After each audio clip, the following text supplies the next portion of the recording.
Staff will let us know when we're online and ready to start.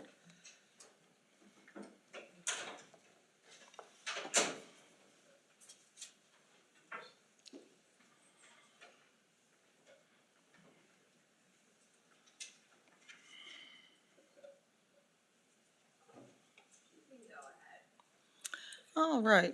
I will call the meeting to order, and I would like to begin by acknowledging that we are in Mi'kma'ki in the district of Sipekne'katik, the ancestral territory of the Mi'kmaq people. East Hants further acknowledges the 50 African Nova Scotian communities whose 400-year history have contributed to the province's culture, history, and legacies. We are all treaty people. We'll now have a moment of silent contemplation.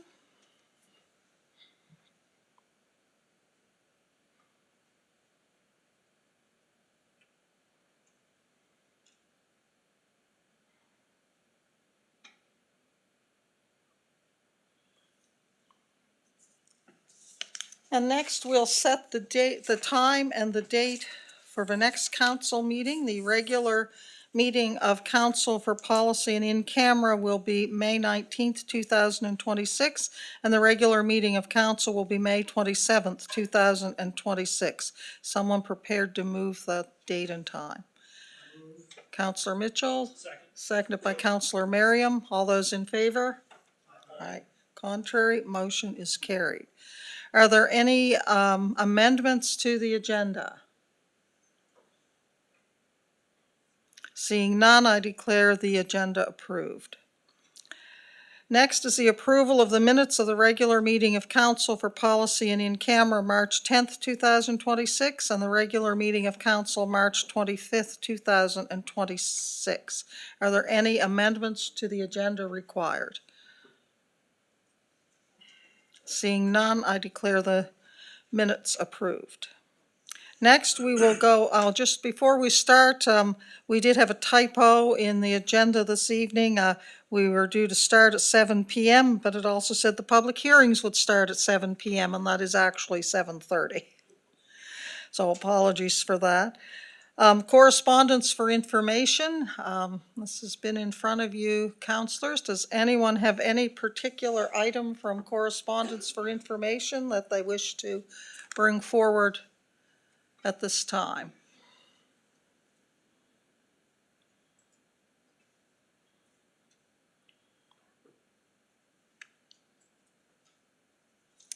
Councillor Mitchell. Thank you, Madam Warden. Just item number 23, the DFO warning. Just want to check with staff, make sure we're good. Good on that one. Go ahead, Jesse. Through you, Madam Warden, yes, that the operationally, there's been adjustments for a go-forward basis on timing and reporting structure, and good feedback was received through the process. Okay, good. Thanks. Go ahead, Adam. Yeah, thank you. Through you, Madam Warden. Just one additional piece of information for council on this. Close to the bottom of page 3, if council recalls, part of the initial warning was around notification period. Staff had advised council that there was notification, and you'll notice here that there is acknowledgement that the warning was amended on April the 7th to remove the allegation the municipality of District of East Hants failed to report. So it's just reaffirming that staff did follow proper protocol. And I would just like to take a moment just to make sure that all councillors have taken notice and are aware about the WREN funding. I just forget which number that item is. And item 7. Historically, since the development of WRENs, East Hants did not really, we were kind of a square peg in a round hole, and we didn't really fit with any WREN. So we worked with the Halifax Partnership, and we received the funding every year. With the changes that the provincial government has made, we will not be getting that $130,000, which was part of our core funding. It's going to be driven application-based and such, so that may have some impact on our budget because it was core funding. So I just wanted to draw that to your attention, that it's not going to work like it used to. Anyone else have anything they wanted to bring forward? Seeing no one, we'll go to correspondence for decision.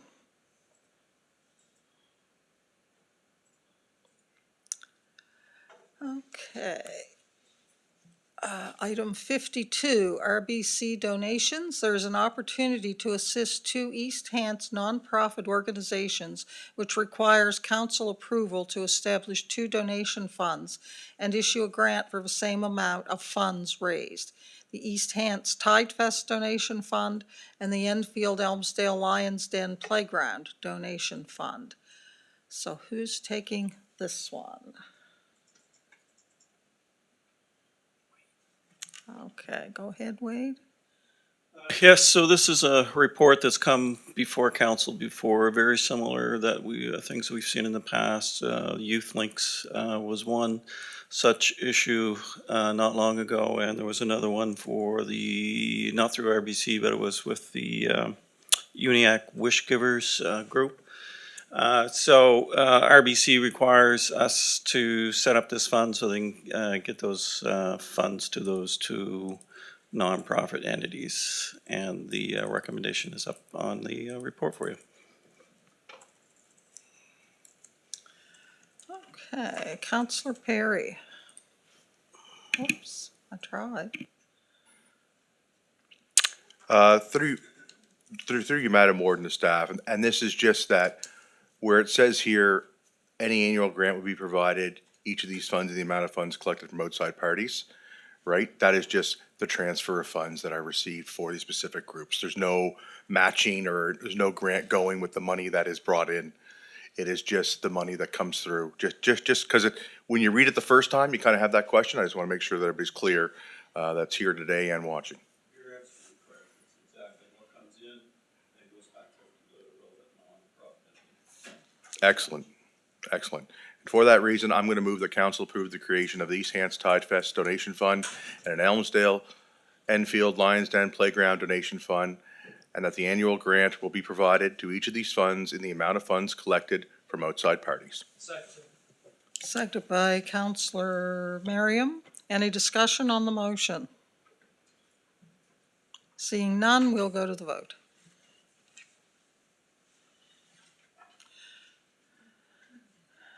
And the motion is passed unanimously by those who were present for the discussion. Next item.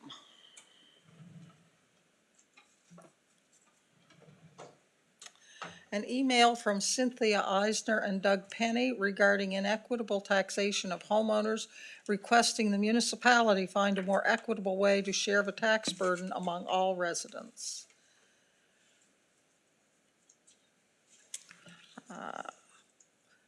Okay, I'll go first to Adam.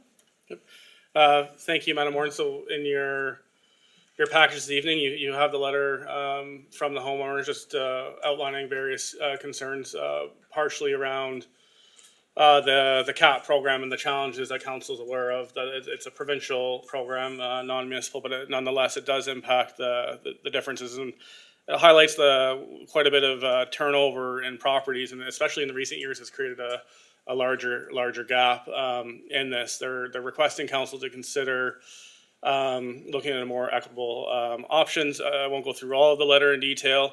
I would note when I looked at this, I just took a look at one of the Elmsdale properties where there's the semis there, and one side of the semi is listed for $150,000 or assessed, under the CAP program, and the other side is $380,000. So similar property construction, but about 1.5 times the property value. So there's no perfect tax system. There are a lot of challenges. Council has talked about this in the past, and there's also other suggestions in there around more equitable. So council can really do one of a few things with this letter. You could look at a staff report, just kind of looking at the general taxation model, just a preliminary report. You could accept it for information, and I'll just turn it back to the warden. I see one of the councillors already have their lights on. So, Okay, thank you, Adam. Councillor Merriam. Thank you, Madam Warden. I would like to thank Ms. Eisner and Mr. Penny, who are here this evening, for their very thoughtful submission to council through their correspondence. I hear your concerns about property tax methodology and equity, and I thank you for bringing it forward. Your PVSC frustration aside, as that is beyond the scope of council, you are questioning the methodology for the taxation of specific services like fire, policing, and the sportsplex. You are asking for a more equitable way to share this burden for all residents. A motion came before council, which was C-25-286 in September 2025 for a report to study this issue, and it was defeated. That said, I recognize this is a big issue for first-time homebuyers and anyone buying a new home, as they don't fall under the PVSC's CAP program. A statistic you highlighted is that dwellings falling below 250,000 of CAP assessment make up 58% of the dwellings in East Hants and make up 33% of the assessment base. The flip side is that dwellings in excess of $250,000 make up 42% of dwellings and 67% of the assessment base. I understand the point you are raising. In fact, my District 6, North Lance Milford, is a growing part of the corridor and municipality with new housing activity. However, I am also concerned about the other 58% who are benefiting from the cap and who could be financially stressed by any increase. New homeowners who get a mortgage, for example, undergo a mortgage stress test to gauge affordability. A senior on a fixed income who has been in their house for many years, on the other hand, could be financially stretched, perhaps perilously with any increase. I understand the points raised in the submission, and it is not a simple question to answer. I would like to defer to my colleagues before commenting further. Thank you. Thank you. Counselor McPhee. Thank you, Madam Warden. Yes, it was a very thoughtful letter. I read through it twice just so I could pick up on everything that was mentioned in it. And I can see the concern and agree with it to some extent. Mentioned higher taxes for rural residents. I don't like that. But my question is, and I don't know if it would be Wade or maybe the acting CAO, the CAP program, that's strictly provincial. We don't have the ability to opt out of that, so. Yes, it's provincial and part of the PVSC and. We do not control that. Yeah, and we can't, as far as coming up with a new tax structure, we couldn't do away with the cap on our own, no. Okay. I'll just say, you know, We don't control the cap, the provincial cap, and there's nothing we can do about that other than write to the province about it. But there are alternatives if council wants to review the whole issue of fairness and taxation, but it's a very complex issue, and it would take a significant amount of time, and quite frankly, I really think that you're never gonna please 100% of the people all of the time. The taxation system, no matter what you do, some people are gonna perceive it as not being fair, and but if council so wishes, they can certainly look at the issue in a broader concept at some point in time in the future. Okay, thank you, that's everything. Counselor Perry. Thank you, Madam Warden. Yes, I valued this letter that was sent in. We've had many letters similar to this and similar conversations and emails come in over the years. One of the things that I've always tried to look at is, kind of the both sides of the coin, who's it gonna affect which way or another. And when it comes down to assessment and taxation, when you buy a home at the market value, you're buying it normally based on a 20 to 25-year plan to purchase a home. And that's what you're basing it on, based on your income.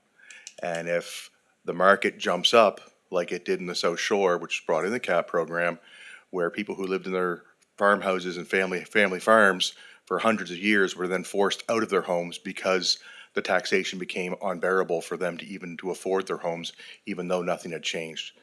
One of the areas that I've been exploring in conversation with some residents, as we talk about how our waste management fee is collected on a per unit dwelling, and everybody receives the same benefit. Our policing fee is done by the assessment of your home. And I don't believe that is the most equitable way. Everybody wants equal policing, and should, by all rights, have equal policing throughout the municipality. I come from one of the highest assessed districts in the municipality, which means my residents are paying more for policing than some other residents pay for policing. And they're not getting any more service. They're getting the same service. So I think policing is one area that we could look at, like we do with waste management, because everybody receives the same thing.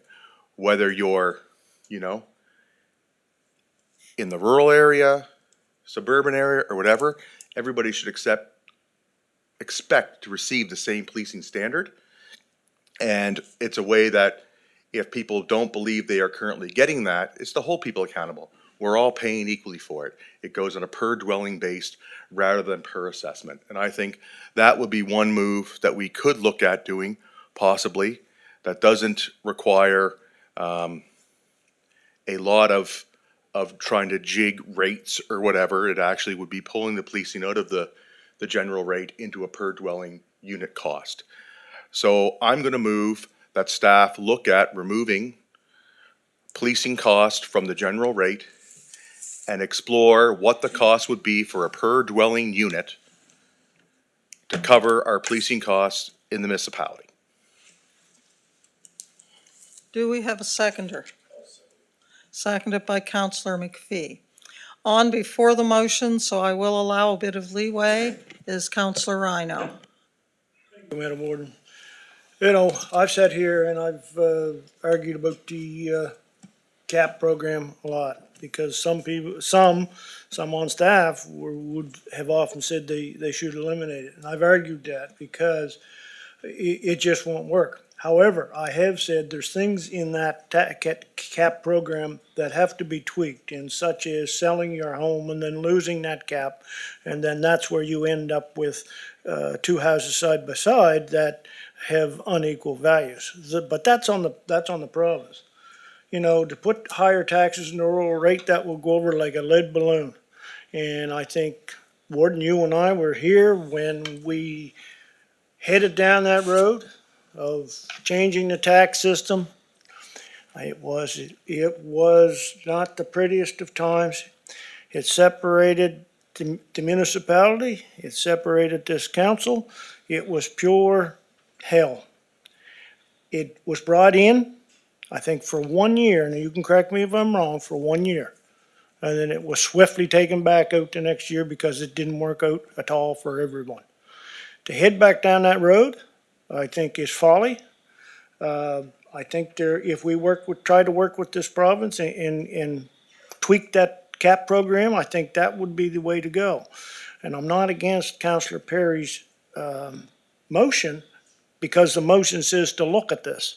And I think if we didn't look at it, we wouldn't be doing our due diligence in what we do. That's not having to say that I'm going to be on board with this.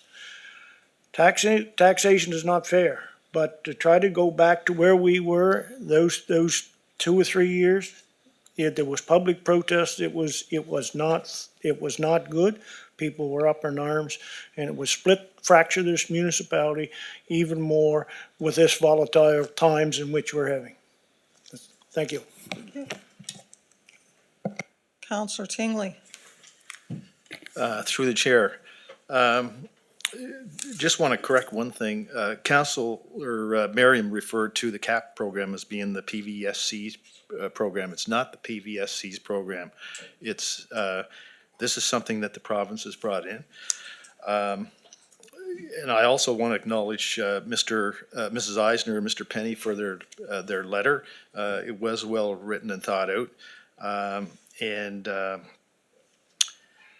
as far as the PVSC, they basically evaluate the market value of the properties based on the Assessment Act and the MGA, and they come to the cap value in the same way. They just followed the law. It is not 100% equitable, and neither is income tax. People that make higher incomes tend to pay higher taxes. I don't know how the municipality could deal with this. It would be an administrative nightmare to try to do something separate from what the province has created. Maybe the province can create other legislation, but I don't see where we can, unfortunately, I don't see where we can help Mrs. Eisner and Mrs. Penny's situation here unless the law is changed. On the issue of the policing, I tend to agree with Councillor Rhino, but I would be interested in hearing a report come back as well. That's it. Thank you. So there is a motion on the floor, which is to request a staff report that would investigate removing policing from the general tax rate and looking at adding it as a per household charge similar to the solid waste management fee. Is that correct? Are there any councillors wishing to speak on this motion? Seeing none, we'll go to the vote.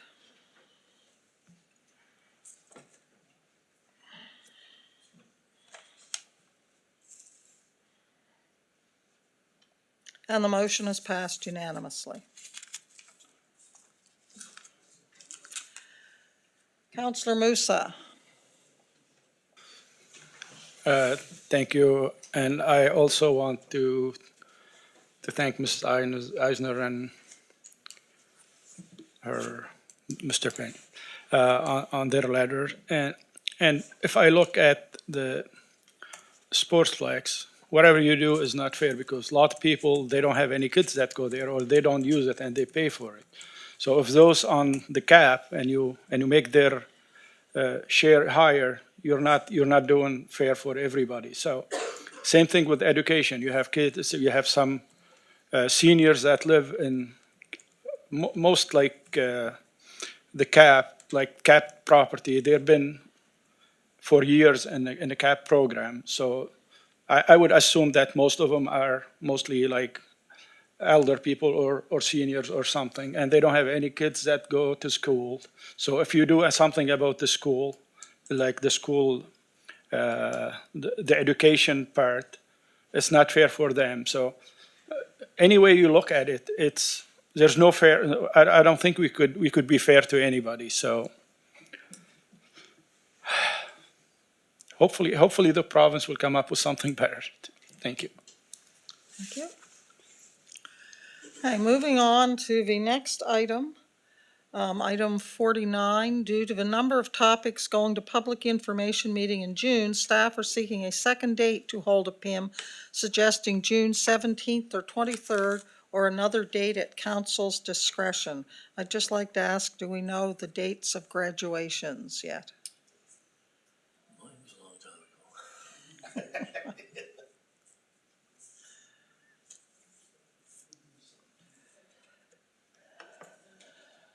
Councillor Perry. I'm going to move that we approve staff to hold public information meetings in June on a second date of June 17th. Do we have a seconder? Seconded by Councillor Tingley. Is there any discussion on the motion? Councillor Mitchell, What day of the week is the 17th? a Wednesday.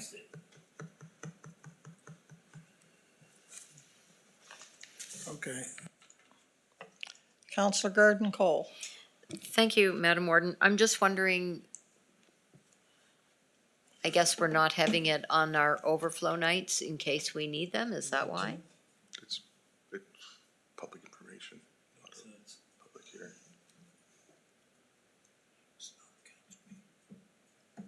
Okay, That's certainly something that could be considered, but we keep them open in case we don't finish the business on the 16th. We Yeah, would come back on the okay. 18th. But okay, thank you. anyone else wish to speak? Oh, sorry. Go ahead. Thank you, Ward. And staff just needed the one extra day? Okay, thank you. Hey, Deputy Warden? Thank you, Warden. Just speaking on this, I will be out of the country on the 17th if all goes well, so I will not be able to attend the 17th. So my preference would have been the 23rd. Thank you. Yeah. I'd like to be. All right, I see no one else left to speak. We will go to the vote.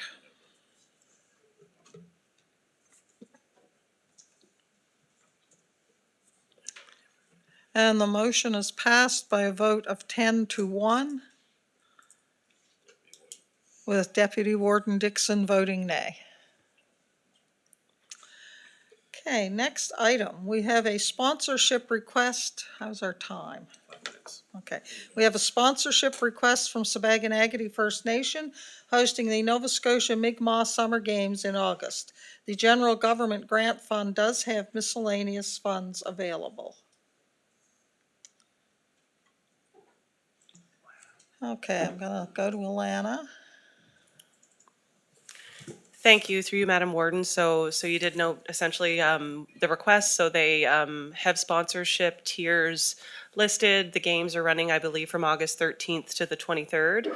Initial conversations with the group, with staff, involved some offering perhaps of our facility usage, and perhaps we could work through some arrangements there, but the group has opted not to use either the Sportsplex or the Aquatic Center. So if council wants to consider sponsorship, we don't have anything listed specifically in budget for this, but we do have a $4,000 miscellaneous sort of fund that we keep for requests that we get throughout the year.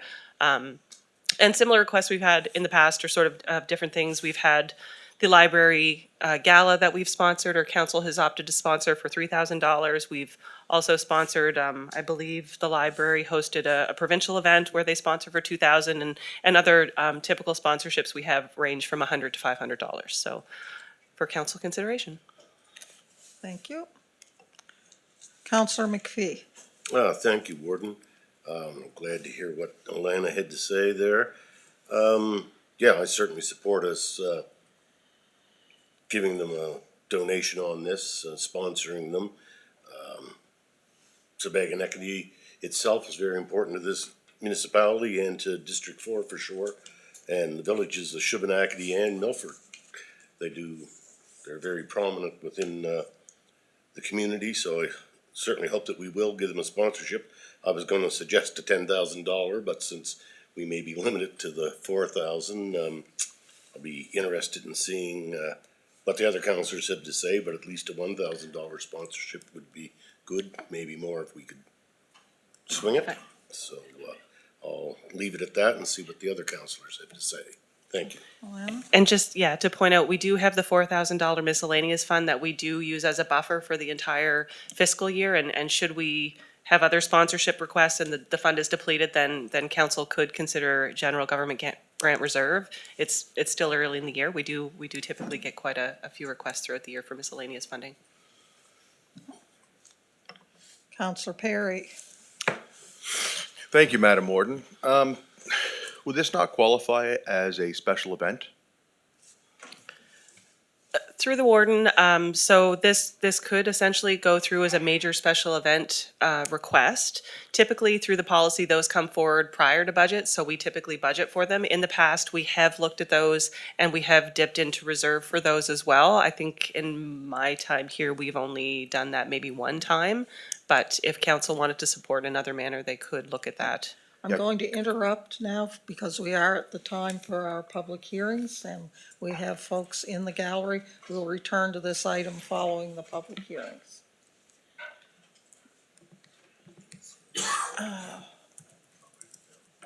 Councillor Garden Coles, you had something? Okay.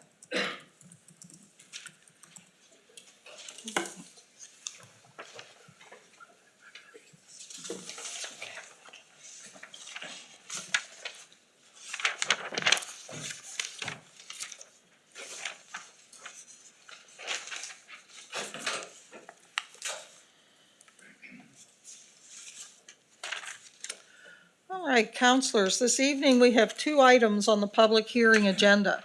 The purpose of this hearing is for council to hear input from the public prior to making a decision on the proposals.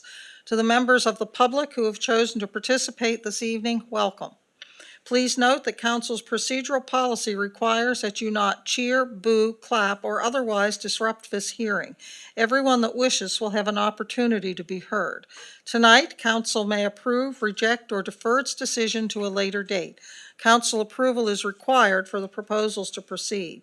I will now ask the municipal clerk to outline when the public hearing advertisements were published.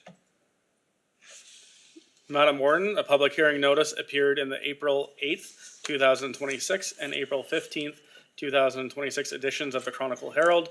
The notices described the proposals, gave the date and time of the public hearing, and indicated that staff reports were available to the public. Thank you.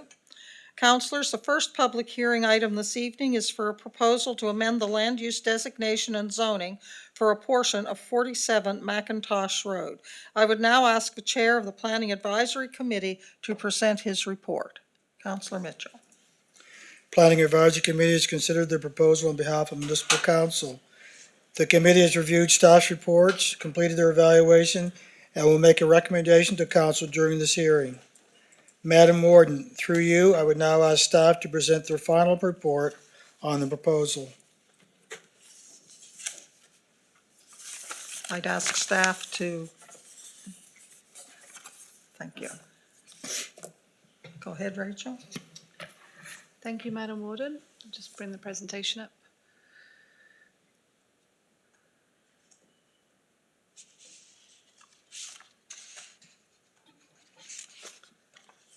Okay, so the subject property is located on McIntosh Road in Upper 9 Mile River, and it's approximately 5.26 hectares in size. And it's zoned agricultural reserve right now, so you can see here on the map where my cursor is, the property outlined in red is the agricultural reserve zoning, and then the lighter color is the rural use zoning. So the request is to change the zone and designation for a portion of the property from agricultural reserve to rural use, and the redesignation and rezoning will enable the applicant to install a non-farm dwelling on the property. The applicant submitted the hand-drawn plan here, and just to kind of orientate yourself, this is Highway 214 along this edge, and McIntosh Road is along here. The application site doesn't include this rectangle here, but it's the rest of the property. So following a motion passed at the Agricultural Advisory Committee, the applicant has amended his request to redesignate and rezone for just a portion of his land. And the split zoning will still enable the applicant to construct a non-farm dwelling or a mini home, and also any associated accessory buildings. The remainder of the land will be kept as agricultural reserve. First reading was given to those amendments at the February 25th meeting of Council. And there is a policy in the Municipal Planning Strategy, IM 10, that says Council shall only consider private applications to amend the strategy where said amendments are in the best interest of the municipality. And you can see here on the zoning map, it's like a zoomed out version. Sorry, let's just go back to that. And you can see the agricultural reserve zoning in that area and also the rural use zoning. So the applicants engaged a professional agrologist to prepare an agricultural impact study, and the report looked at the soil qualities, and it concluded that by suggesting that the property is not suitable for agricultural production and rezoning it from agricultural reserve to support a single unit dwelling will not negatively impact other agricultural production in the area. The Agricultural Advisory Committee met on January 13th of this year to discuss the application. Some members mentioned that the land not being farmed was not a valid reason for the rezoning, and noting that adjacent land was being farmed. Comments were also made that the majority of the corridor area has similar soil to this property and has bad drainage, but is still farmed. The committee unanimously recommended that rezoning requests for the whole property be denied. However, the committee did discuss a split zoning, whereby the applicant would have land for their non-farm dwelling and the other accessory buildings, but retaining the remainder of the land as agricultural reserve, and the committee suggested that this approach would be a good compromise and seemed generally acceptable. A public information meeting has also been held, and that was on January 6th, and notes of this meeting have been provided to council to review. 5 people attended the meeting. There was 2 applications discussed that evening. The questionnaires were mailed to 39 property owners, which were the properties identified within 300 metres of the application site. There were 4 returned, and all of the comments had no concerns with regards to the rezoning. And all of those questionnaires have been scanned and provided to council. So the proposed amendments have been evaluated using the policies in the municipal planning strategy. The amendments to the smaller portion of land seem generally acceptable to the Agricultural Advisory Committee. In considering comments from the Agricultural Advisory Committee, the amendments to the application, and the results of the agricultural impact study, planning staff are recommending approval. And just a note there to say that council's decision on this application is not appealable to the Nova Scotia Regulatory and Appeals Board. And the flow diagram here just shows the process that has been undertaken. And we're at the public hearing stage, which is the blue box there. Thank you, Madam Warden. Thank you. Does any member of council have questions for staff?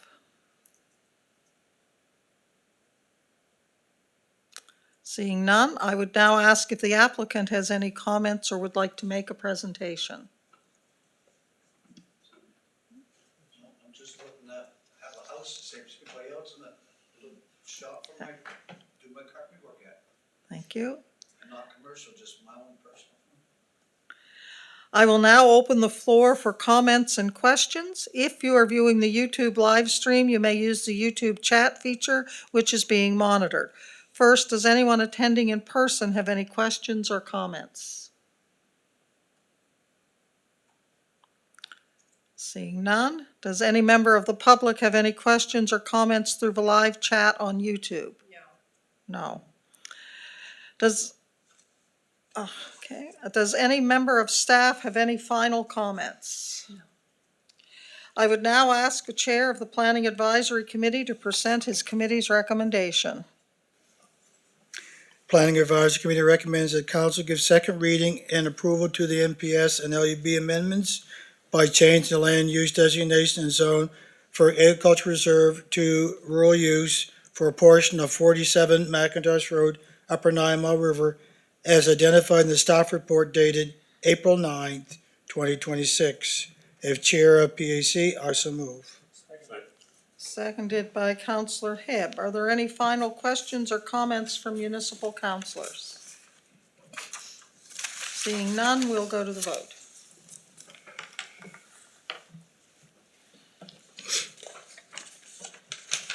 Motion is passed unanimously.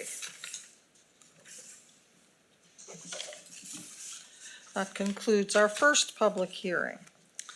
Councillors, the second public hearing item this evening is a proposal from Sunny Point Farms to amend the municipal planning strategy and land use bylaw. I would now ask the chair of the Planning Advisory Committee to present his report.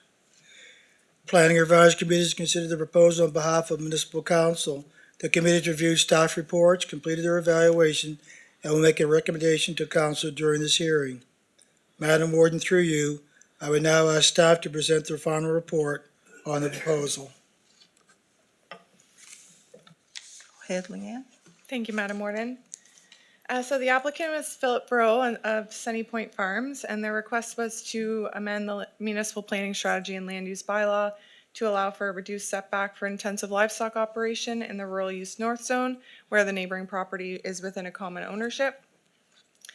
So the current setback in the RU2 zone is 45 meters, and their request was to reduce it to 2 meters, or what is permitted under the National Building Code, where the adjacent property is within common ownership. So there are specific regulations for intensive livestock operations. The use is only permitted within our rural zones.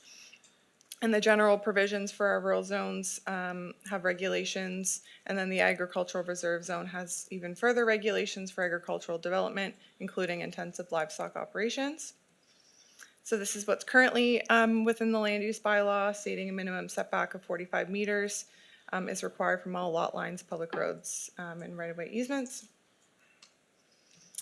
And then the agricultural reserve zone does go further into those regulations and does allow for a reduced setback of 10 meters where the adjacent property is within a common ownership. That regulation was not, does not apply in the rural use or rural use north zone, hence the reason for the application. This is what is in our municipal planning strategy. So there is an amendment that's required to that to include the rural use north zone to allow for a reduced setback from 46 meters. Council motion C-2666 was that the proposed amendments were to reduce the minimum setback of an intensive livestock operation in the rural use north zone to 2 meters where the adjacent property is within a common ownership, subject to the spatial separation requirements under the National Building Code, and that in no instance shall an intensive livestock operation be less than 45 meters from a property that is not commonly owned. So these are the proposed amendments to section 5.2.3 is to add E and F, which is allowing the 45 meters to be reduced to 2 meters if it's in common ownership, and then adding as well that in no instance shall an intensive livestock operation be less than 45 meters from a property that is not commonly owned. And also an amendment to policy AR 22 to include the rural use north zone to allow a reduced setback of 46 meters. This number is still in there as the agricultural reserve zone still has that 46 meters, but this still does allow the applicant to proceed with their application. It just allows for anything less than that 46 meters. Citizen engagement, there was a public information meeting held for this application. There were 2 meetings held that evening and there were 5 members of the public in attendance. And these are not site-specific applications, so there were no questionnaires mailed. And so as per Council Motion C-2666, the requested amendments are that for a reduced setback to 2 meters for an intensive livestock operation in the rural use north zone, where the property is within a common ownership, subject to the building code requirements, and that in no instance shall intensive livestock operation be less than 45 meters from a property that's not commonly owned. And council's decision is not appealable to the Nova Scotia Regulatory and Appeals Board. Thank you, Madam Warner. Thank you. Does any member of council have questions for staff? Councillor Mitchell, you have a question? Yeah, my question is, last sentence on the screen, if council approves the amendment, the decision goes to the Minister of Municipal Affairs and Housing for approval, so they could still deny it even though we approve it? Through you, Madam Warden, all amendments to our municipal planning strategy go to the Minister of Housing. So he has the discretion to, They could, yes. okay, thank you. Councillor Musa. Thank you, Madam Warden. So is the national building code is the distance vary from one situation from one lot to the other, or set in stone like 10 meter or something like that? Through you, Madam Warden, it's dependent on the lot, the building. There's no number in the national No building number, code. No. okay. Yeah, because I think it would be better if we know the minimum they go for and we don't go under it, because that's gonna make us look some bad over there, so, thank you. Does any other councillor have any questions for staff? I would now ask if the applicant has any comments or would like to make a presentation. Just a few comments. Ask you to come to the mic and, if you would, Philip.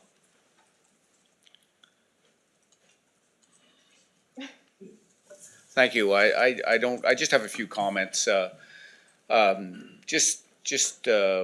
With our application, we submitted 2 meter, knowing that it's not gonna be 2 meters, but we didn't wanna be bound by the 10 meters. If the engineers and the building code allowed us to build the buildings closer to the property line, we within the rules to do that, and we just didn't want to be bound because it's 10 meters from each property line where it's common ownership, then two buildings would potentially be 60 feet or 63 feet, whatever that is. And if the building code allowed us to build them closer, that's what we wanted to do. So that was the whole reasoning. It wasn't anything to do with, trying to change the rules or anything. We just wanted to build the buildings as close as possible within the building code and fire code and all that stuff. So, that's our reasoning for that. Any other questions from councillors to me? I'd be happy to answer. Any councillor have any question for the applicant? Seeing none, thank you. Thank you. I will now open the floor for comments and questions. If you are viewing the YouTube live stream, you may use the YouTube chat feature, which is being monitored. First, does anyone attending in person have any questions or comments? Seeing none, I would ask if any member of the public has any questions or comments through the live chat on YouTube. There are none. Does any member of staff have any final comments? No. I would now ask the chair of the Planning Advisory Committee to present his committee's recommendation. Councillor Mitchell. I move that the Planning Advisory Committee recommend to council that council give second reading and amend the municipal planning strategy and land use bylaw to reduce the minimum setback requirement for intensive livestock operations in the rural use north zone to 2 meters, subject to the building code requirements where the neighboring property is commonly owned, and that in no instance shall the intensive livestock operation be less than 45 meters from the property that is not commonly owned, and that in section 5.2.3, a minimum setback distance remains at 45 meters.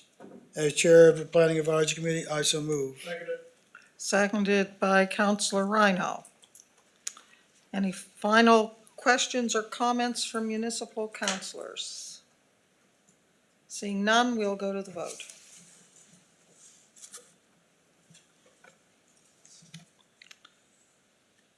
And the motion is passed unanimously. So that concludes tonight's public hearings. Thank you for attending.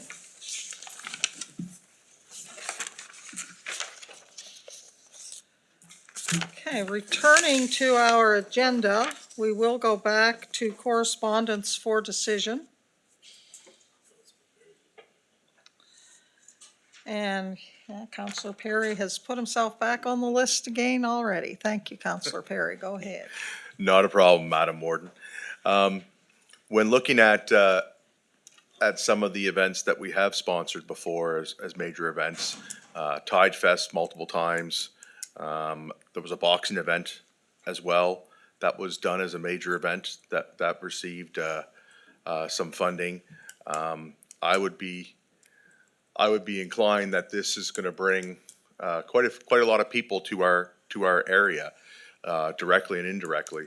And I do think this should qualify as a major event up to the silver sponsorship level. But I'm going to wait and see how the rest of the councillors think. Thank you. Councillor Garden Cole. Thank you, Madam Warden. I too agree that this is a worthy event to be sponsoring for sure, with the number of people coming in, especially all those young athletes. When you mentioned just before we went to the public hearing, you mentioned about what you considered a major event in the past that we had sponsored. Just wondering what that was and what the amount was for councillors. Go ahead, Alana. Through the warden, so in 2022, we did have a request come in specific to the major special event grant policy, and it was for the Maritime Junior C Hockey Championships. And at that time, the group was granted $5,000 from Major Special Event Grant Reserve. For council awareness, we do have a reserve late 2025. It was still around $50,019, and nothing has been spent from that pot since that time, so it should still be a similar amount. Okay, well, I mean, this is certainly up there with comparable to that kind of event. It's a provincial summer games. So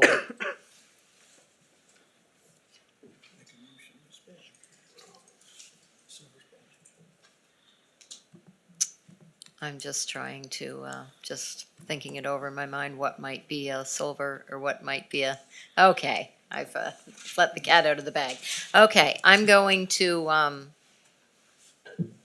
yeah, actually, no, I'm not. I'm not comfortable throwing a number out there without the rest of council. Thank you. Counselor Tingley. Through the chair, I share a similar opinion as the other councillors that have spoke so far. If we did sponsor, the silver sponsor to staff, where would these funds come from? Through the warden, if council wishes to fund through the major special event grant, under this major special event grant policy, then because we don't have that allocated in budget prior to that, then we would look at reserve, major special event grant reserve, which we do have approximately $50,000 in reserve. Well, I would support 10,000 sponsorship, but I see there's a couple of others on to speak, so I'll let them speak first. Counselor Merriam. Thank you, Madam Warden. Yes, and I'm in agreement, as are many of my colleagues. When I looked at the choices initially, I just thought 1,000 didn't seem significant enough for the scope of event. So, the silver at 10,000 seems reasonable to me. I'm going to go ahead and make the motion, and I know others may still wish to weigh in, but I'm going to move that I recommend that we fund the Nova Scotia Mi'kmaq Summer Games for silver sponsorship for $10,000, with the funding to come under the Major Special Grants Program reserves. Second that. Seconded by the Deputy Warden. On before the motion, Counselor McPhee. Oh, thank you, Warden. Well, as I was gonna make the motion for $10,000, I'll now just say that I will support it, and I'm glad to see that many of the councillors have already spoken and want to support this very worthy event. Thank you. Thank you. Counselor Rhino. Through you to staff, what were the amounts that come out of that special grant before? Did I hear 5,000 for the Junior C Atlantics, or what was? Through the warden, in my time here, we've awarded it once in 2022, and it was $5,000 for the Maritime Junior C Hockey Championships, I believe, but it was $5,000, yes. Has there been any other in the past that you can look back on? Through the warden, I'd have to dig through council chambers online. I'm just speaking from the time that I've been here in the 5 years. I know it has been awarded in the past, but I just don't know how frequently. Well, unfortunately, I think $5,000 would have been a fair one, so I think 10,000 is a little bit on the high side, so I may not support the motion. Deputy Warden Dixon. Sorry about that. I was gonna make the motion as well for the 10,000. Sorry, thank you. Okay, I have no one left to speak, so we will go to the vote.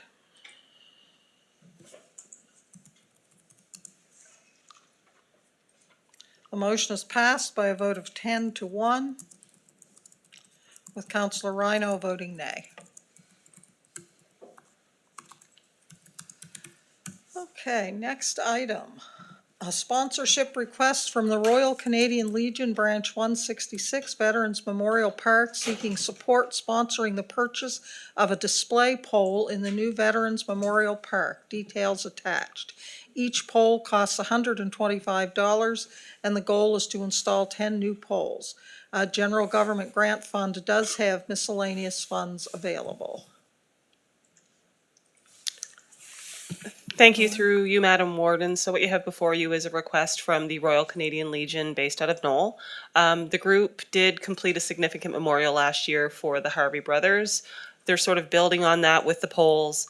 They had put out a sponsorship letter to members of the community as well. So staff did touch base with the group actually today just to see where they were with that, to get more up-to-date information. So all of the polls have been sponsored by community and or business. With that, there are other costs that they have to incur. I believe there's banners that are going on the polls. There's the hardware that actually hangs the veterans banners, which is quite, it's quite expensive when you're looking at 10 to 15 to 16 sets of the hardware, and as well as the installation costs. So I think we calculated some of the hardware is just over $2,000, and then some of the installation costs around $2,000. So they said in that phone call that they would appreciate any support they could get for the continuation of that project. Thank you. Councillor McPhee. Thank you, Warden, through you to staff. I think I thought $125 must have, that wasn't gonna cover the total cost of this, and you've just answered that.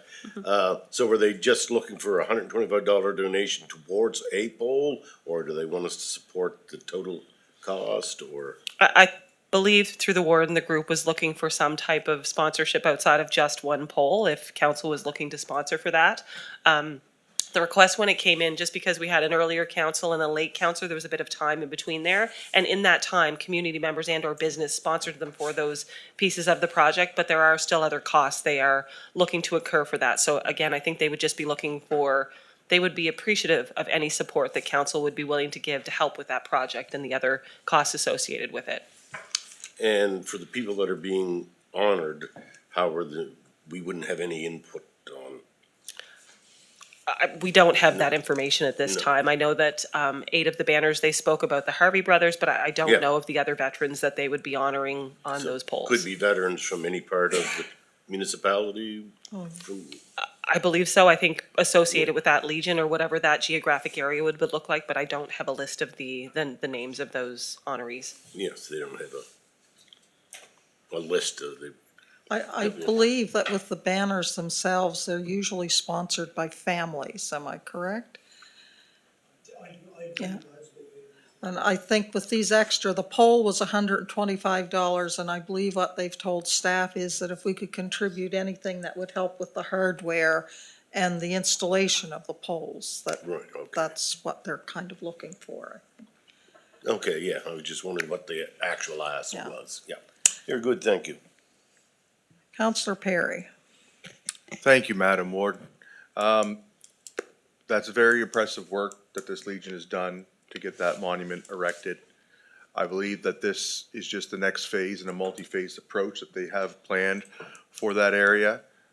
So I'm gonna move that council provides $1,250 to help fund the hardware and any additional requirements for the 10 additional poles at this site. Second. Seconded by Councillor Merriam. On before the motion, Councillor Rhino. No, I'll withdraw. If, through the warden, if I may, just to clarify in that motion, that would be coming from the Gen Gov miscellaneous that we spoke of, the $4,000? Okay, thank you. Councillor Garden Cole. Thank you, Madam Warden. I'm definitely in support of contributing money to this project. And just to be sure, so if legions, and there are different legions coming forth, do legions typically ask us for any contributions of this sort? I know this is a special project that they were doing, but say erecting poles and that kind of things, do we get those kinds of requests? So through the warden, we've had some other requests. So I believe through Mount Uniacke, the Legion had a project where they did some banners and things like that. And at that time, council did choose to support. I'd have to look back. It may have been from the Mount Uniacke Recreation 50/50, some funds from there. What legions would not be eligible for underneath our policy and programs would be not-for-profit insurance grants. So under the not-for-profit insurance grant, we've had groups request the coverage for that insurance, but under that policy, they fall under the umbrella of groups like, if there's an overarching like nationwide sort of group, like Girl Guides or Lions or Legions, then they don't qualify for that. We've had Legions also apply for DRF if it's applicable. So in some cases, we have funded Legion requests, and in some cases, we have not, just depending on the pot and or request. Okay, thank you. Counselor Tingley. Through the chair, just a question to staff. When I read this, it says that they're looking for us to consider sponsoring a display pole. That's one display pole, which they say is $125. And they also say that they're looking for other sponsors to help with the other poles. So now they're not looking for 125, they're looking for whatever we'll give them? Through the warden, so I think this perhaps could have been a letter that went out to community members, business, et cetera. But like I said, what we did do is reach out to the group just to try and understand what they had sort of community support and or sponsorship for. And again, it's ultimately up to council. Like I said, I think the group was hoping that council would support in some way, and they would be very appreciative of whatever council would support. But I guess my question is they were looking for somebody to help them sponsor 10 poles at $125 each.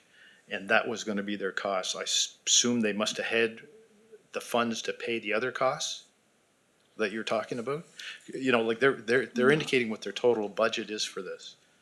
And Through the warden, so now we're budgeting to pay the total cost of 10 I poles. think what happened was that the Legion was looking for sponsorships of poles to assist with their cost of putting them up.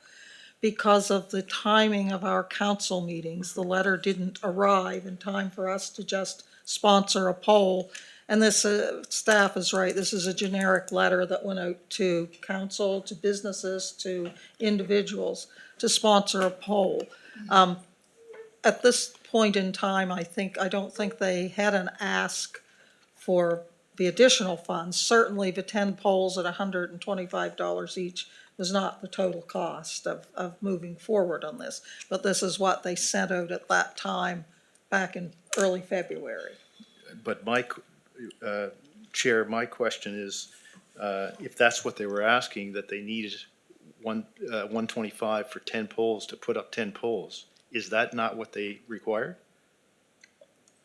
I don't have access to their books, but I'm assuming not. I'm assuming there would be other charges. This was just simply Okay. for the poles themselves. But I just, like, I'm not against providing an amount. It's just that, you know, if they've got reserve, if they've got money to pay these other costs, you know, do they have the funds and they're still asking us to Well, cover it?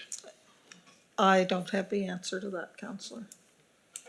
I just know what the information that staff obtained when they called and asked the Legion. I just find it confusing just because of how the letter is written and how it's come out here. That's all I've got to say. Counselor Perry. Thank you, Madam Warden. Question I have is, projects like this and other ones in the future that can come forward, would they be eligible for beautification funds? Because this is something the whole community benefits from as well. For certain parts, if certain projects come up, which would allow government grant funding and beautification money to be used? Through the warden, signage is actually, I'm looking at Shirley and I'm answering for her. Signage does fall under beautification, so certainly there is an opportunity for beautification funds to be used for similar projects. Okay, no, it's just to make all councilors aware when projects come in, there are multiple ways that we can help these organizations achieve their goals. And I do believe, I haven't met a Legion yet in all my years, that if they get money, it doesn't go to good use. Thank you. Counselor Musa. Thank you, Madam Warden. I'm in full support of the motions. And I was also the letter wasn't very clear on what they need and how much the project's gonna cost. So how about we put a number and we say to cover the shortfall up to a certain number? I think that will go good, like probably, like, if they're short $1,000 or. The I motion know, on the floor is to give them $1,250 towards their other costs at present. I asked a question because I was gonna go, make an amendment to go up to 2,000 and to cover the shortfall up to 2,000, so I'll stay with that. Thank you. Counselor Rhino. Well, I put myself on before to make the motion, but obviously somebody jumped up in front. And having said that, I think I sponsored one personally myself, and as other community members have done. I think where the confusion lies is when staff called to get further information, and then that kind of muddied the waters a bit. But so it seems to me that they do have the pole spot. However, they could use extra money to pay for the hardware and such as on. So, really, I don't have a problem with this. Legions have been around for a long time. They do so much in the community, and if we can support them in this way, I'm for it. Thank you. Thank you. Any further comments or questions from council? Counselor Tingley. Just gonna make one more comment. I'm not gonna support this motion only because I'm not sure how much they need and that we're just throwing a figure out there. And I'll leave it at that. Okay, seeing no one left to speak, we'll go to the vote.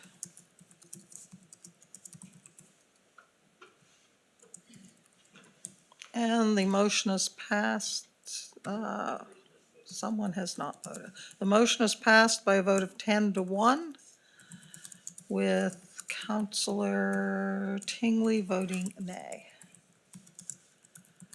All right, I believe that concluded correspondence for decision. We have finished our public hearings, so we will now go to committee reports, and we'll start with Counselor Garden Cole with Corporate and Residential Services.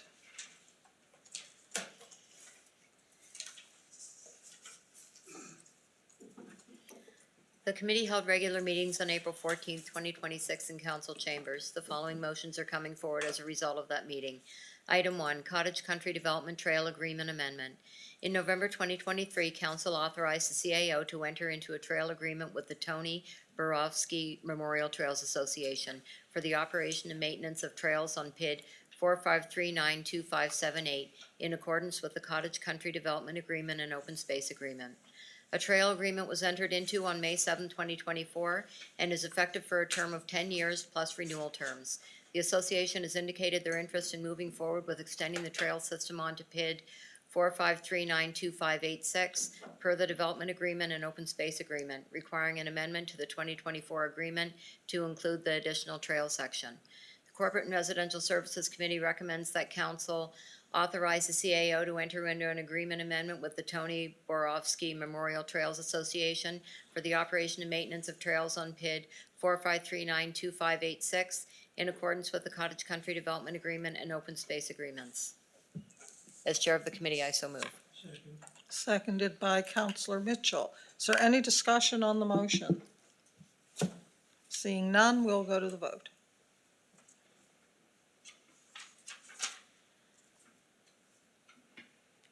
And the motion is passed unanimously. Item 2, Municipal Grant Program Policy Amendments. The Municipal Grant Program Policy has been reviewed and amendments have been recommended. The amendments make 4 general changes: to move the table of active grants to an appendix to the policy, including a statement about applicants needing to follow appropriate accounting and bookkeeping practice, adding the requirement that a grant proposed on behalf of a group demonstrate organizational support for that application, and including the requirement for organizations applying to not-for-profit grants to be registered with the Nova Scotia Registry of Joint Stock Companies as a nonprofit. These changes carry out previous council motion requests and help ensure that grant applications are following best practices in terms of risk mitigation, financial management, avoiding duplicate double applications, and maintaining appropriate accreditation. The Corporate and Residential Services Committee recommends that council adopt the amended municipal grant program policy as presented and attached to the April 14th, 2026 Executive Committee agenda. As chair of the committee, I so move. Second. Seconded by the deputy warden. Is there any discussion on the motion? Seeing none, we'll go to the vote.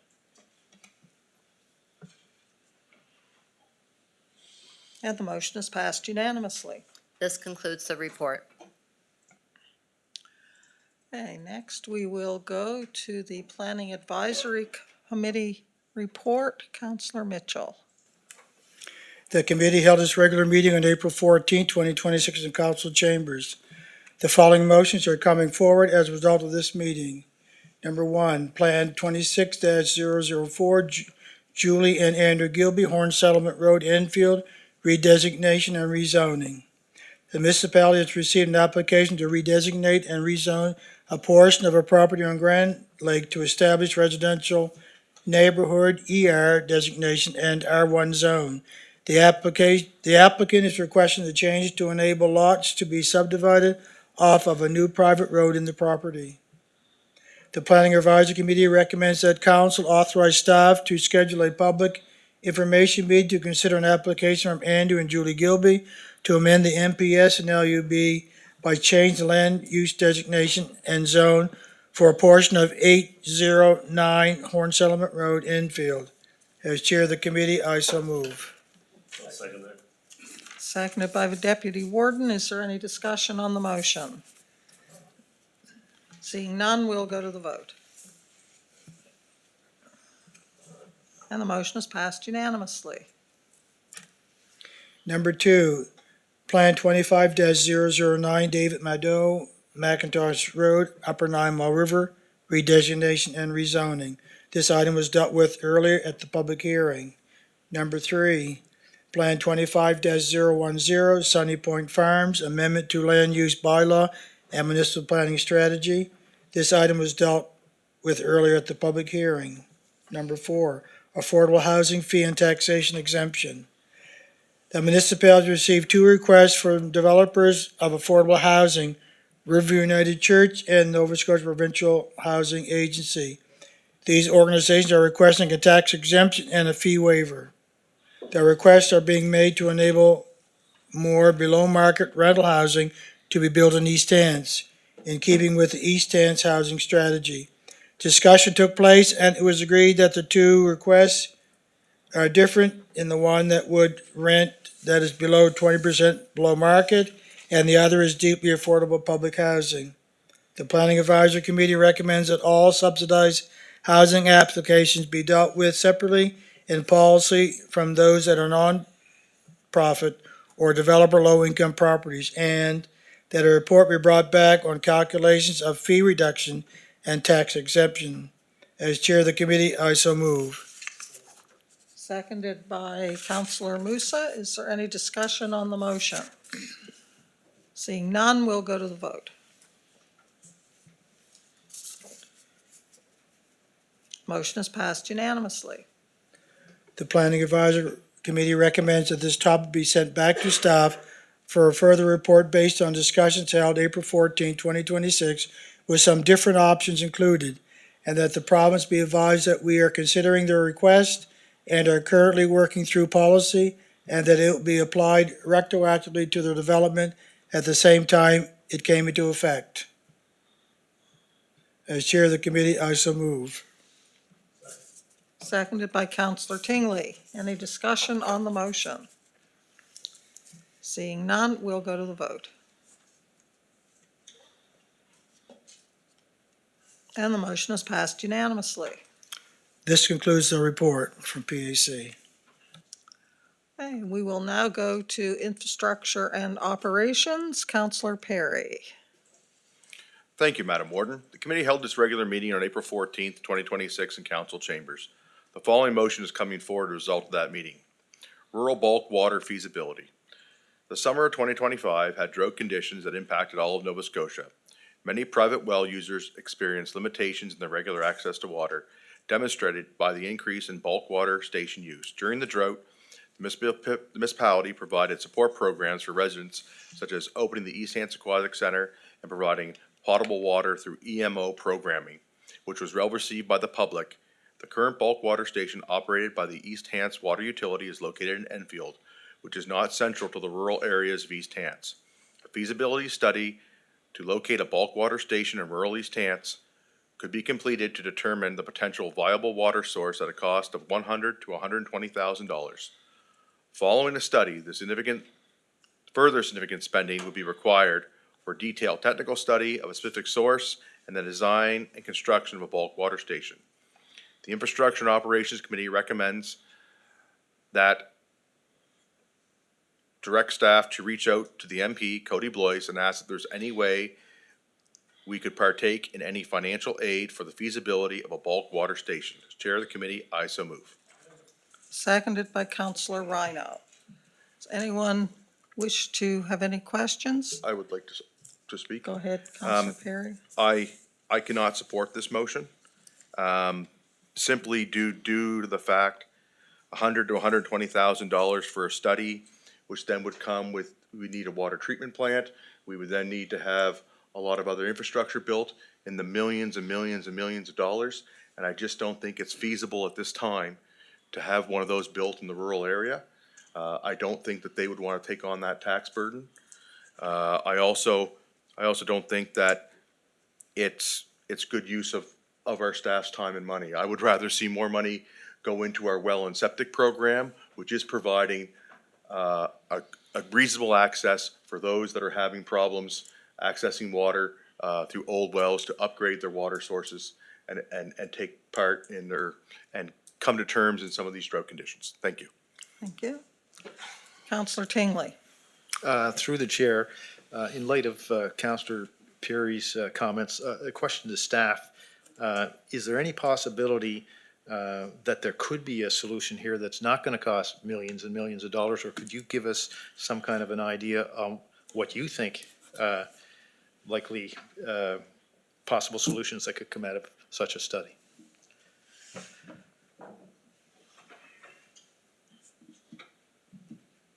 Go ahead, Jesse. Through you, Madam Warden, it's hard to speculate, and so without getting perspective from a study, you can't really determine the complexity of the treatment. But there would be necessary for a structure, a treatment process, oversight of a treatment process, because it would need to meet public drinking water standards. If that was to be operated as a drinking water supply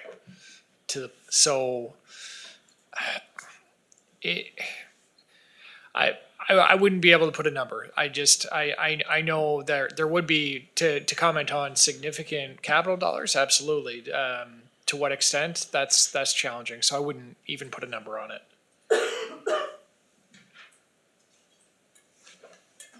I have no more questions. Councillor Rhino. Thank you. Well, I do support that, reaching out to Cody to ask if there is any financial aid in this. I mean, look at our bulk water rates that went through the roof over here. A lot of people from the rural area have to pull from that, and their costs went up astronomically with this. It's only to look for a study. We may not run out and build a water treatment plant and so on, but I think this is the first step.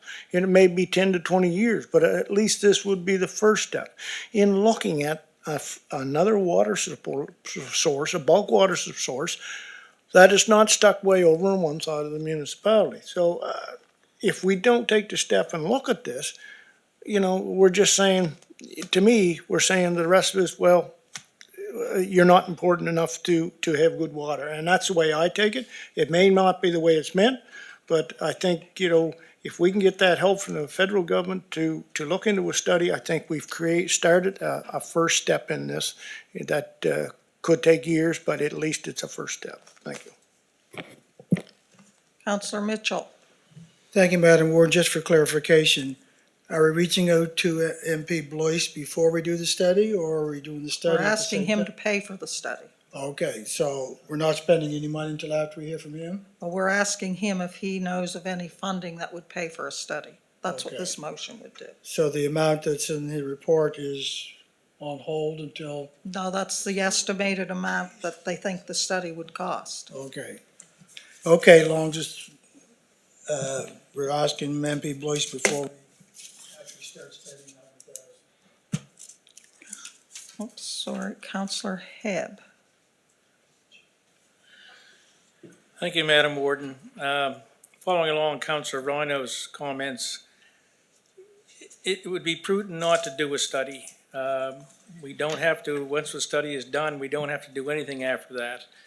But in the future, if money was to come down from the federal or provincial governments with money for that, we would be ahead of the game by already having our study done.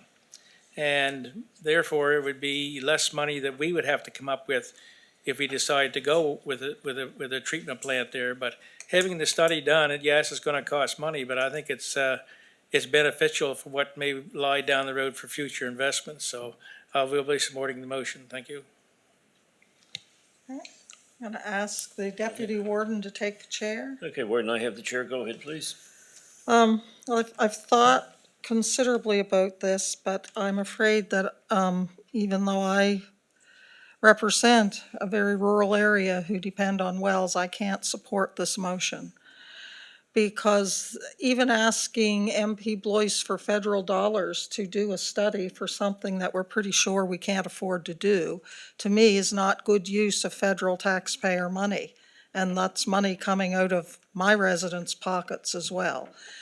And given the reception that the increased costs of buying potable water from the current system, you know, it's been significant, but the cost for water haulers to buy water from a brand-new standalone system in the rural area would certainly be far, far higher than that. It doesn't take a genius to figure that out. And I just do not believe that my ratepayers would be supportive of trying to do that at this time. I agree with Councillor Perry that we could certainly enhance the well and septic program. We certainly did what we could last year to assist people. We partook of the provincial program and dedicated staff and resources to providing potable water to the residents at different locations throughout the rural side of the municipality. I know it's not perfect, but I just can't see asking the federal government to pay for this study because it's not our money. Well, it is our money, perhaps not the municipal money, but our money as taxpayers. And if I felt there were any chance that it would be feasible at all to do something like that, I'd certainly be supporting it. But I don't see it as feasible for the simple reason it's not like it was 25 years ago. Any source of water that were created would have to be to Canadian drinking water standards, which would be a treatment plant with, you know, a structure, employees, chemicals, like the whole thing. So at this time, I cannot support the motion. Thank you, Deputy Warden. Thank you, Madam Warden. Thank you, Madam Warden. It's my turn. Giving the chair back? Yes. Okay, go ahead. Okay. I guess I'm gonna have to differ with, the warden on this. I think the investment of the money might be good for a lot of people. We're not the only place in Nova Scotia or Canada that had a drought last year. And maybe with input from this and other municipalities, maybe something could come together to help all of us. I know the cost of getting water's gone up a lot higher than I expected. And the cost of people hauling the water has gone up. So if we can come up with some solution with help from the federal government, I think we should look at it. Thank you, Madam Warden. Thank you. Councillor Musa. Thank you, Madam Warden. Well, I'm on the fence on this one. Each way you look at it, it makes sense. So, but the one that make more sense for me is if we can enhance our well program, probably some solution could be in drilling deeper. And always when you drill deeper, you have more water more reservoir or something like that. So I think that could be a reasonable solution without investing millions of dollars. So if we can support people like that, like I know most people in my town go deeper, and that solves some of the problem. I don't know if it will work over there but it's, I said I'll throw it somewhere here. Thank you. Counselor Rhino. Well, you know, we're not asked to go and put in a water treatment plant. We're asking the federal government to look and see if there's ways if we can do a study for this. Man, doesn't everybody see, or I kind of get to snicker and laugh, you know, have you ever seen where the federal government wastes money? I'm sure we can all pick one of those out, right? So I don't see this, if that would be at least waste of money to where some of the federal government is going now.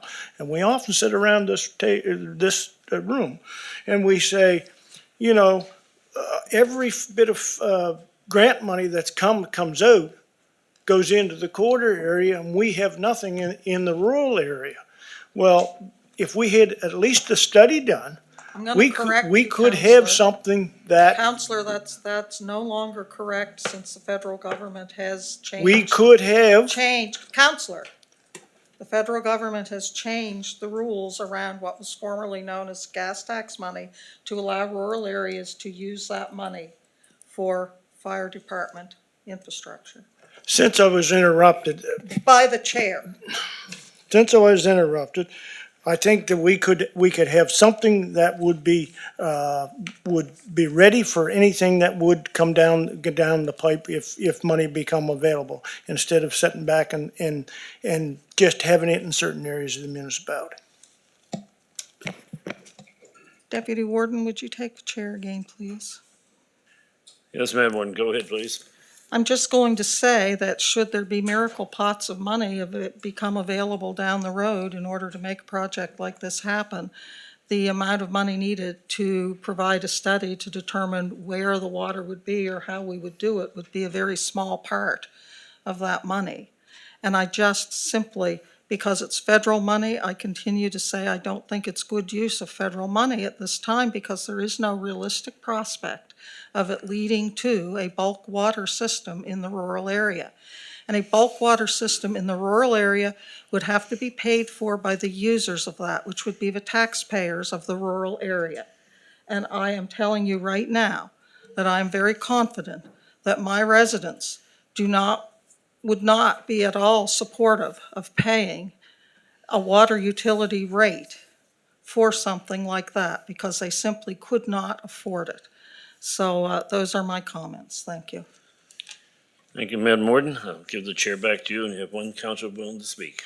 Councillor McPhee. Thank you, Madam Warden. Yes, I've kind of tossed this back and forth, listening to everybody tonight and having read this report and us discussing it earlier. And then I look down the road from my house and I see the water treatment plant for Shubenacadie and the wells that are there and the ones that have collapsed and all the expense of that. And to think that we would build, even with this study, to build infrastructure like that doesn't distribute the water to a community like Shubenacadie. It's just there for bulk water haulage. I just don't see that as feasible in the future. There's got to be a better solution than that. I would think that the cost that we would have to charge the water haulers for the bulk water would be exorbitant. I just can't really see this being feasible, even if we got the federal government to pay the total cost of the study. I just don't see that we would ever be building it, so it seems frivolous to go ahead with that. So I won't be supporting the motion. Thanks. Thank you. Any further comments or questions? Seeing none, we'll go to the vote.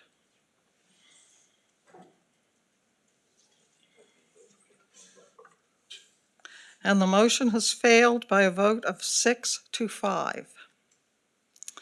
with Counselor McPhee, Counselor Merriam, myself, Counselor Musa, Counselor Mitchell, and Counselor Garden Cole voting nay.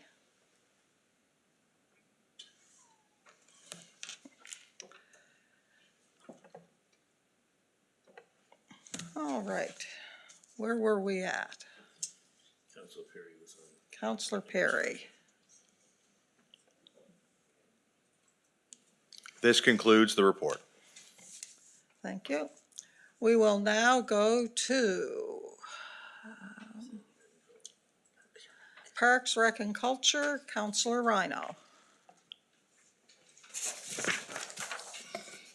Thank you, Madam Warden. The committee held its regular meeting on April 14, 2026 in council chambers. The following motions are coming forward as a result of the meeting.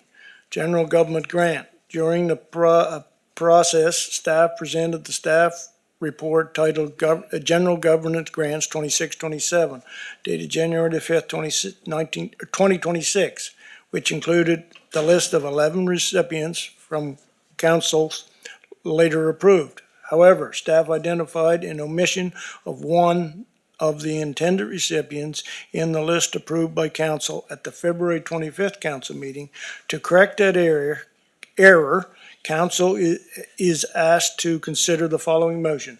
Parks, Recreation, and Culture Committee recommends that pending appropriate documentation is received, and with the passing of the 26-27 budget, council approves the 26-27 general government grant disbursement for the Braden Bannister Hanseys Rural RCMP hockey game in the amount of $650. As chair of the committee, I do so moved. Seconded by Counselor Merriam. Is there any discussion on the motion? Seeing none, we'll go to the vote.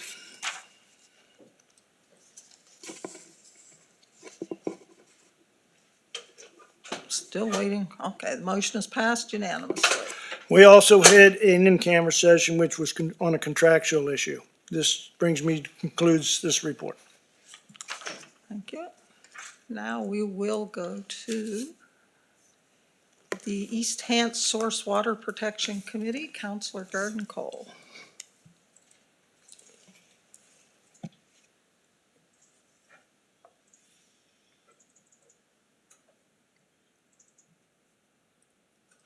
The committee held its regular meeting on April 15, 2026, electronically via Zoom. The following items were discussed.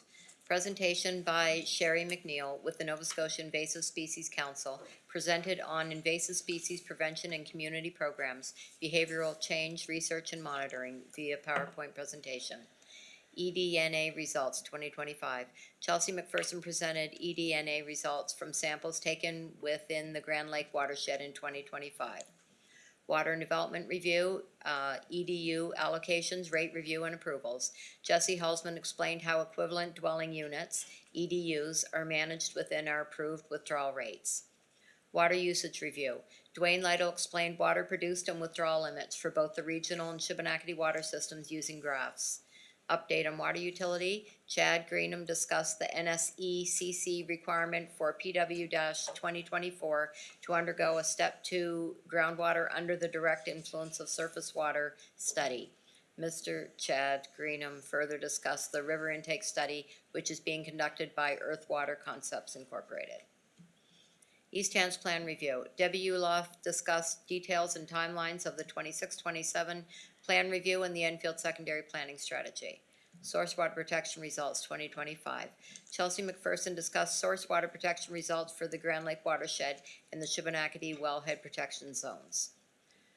There was further discussion on water conservation during drought conditions. There are no motions coming forward as a result of this meeting. Thank you. Well, this brings us to the warden's report, so I will turn the chair over to you, Deputy Warden. Okay. Sorry. Counselor Mitchell? Yeah, just for clarification, the water usage review, is the regional water and the Shuby water system two separate utilities? Or are they under the umbrella of the water utility? Through Madam Warden, there's one water utility, two separate systems, so our rates are our rates for one water utility. Okay, thank you for clarification. Okay, Madam Warden, your turn to go ahead with your Okay. monthly report. A fairly short report this evening.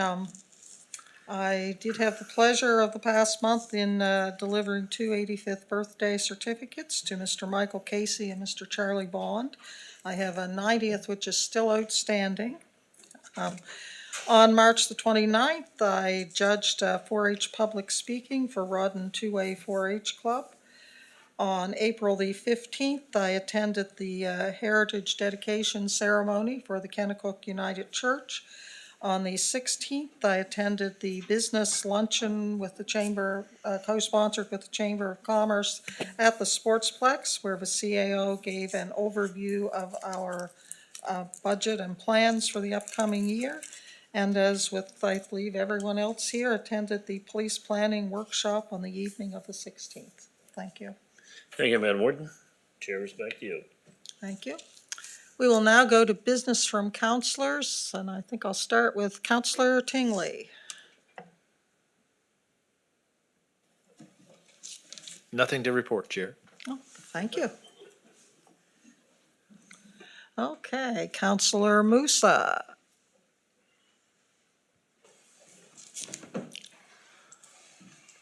Thank you, Madam Warden. I know councilors tired of Lake Crest, and I don't think they want to hear about it anymore, but the residents sent me an email, and the road was graded, and after 2 weeks it was not fit to drive on, and already like emergency services are gonna get hard time to get there, and the mail won't go there.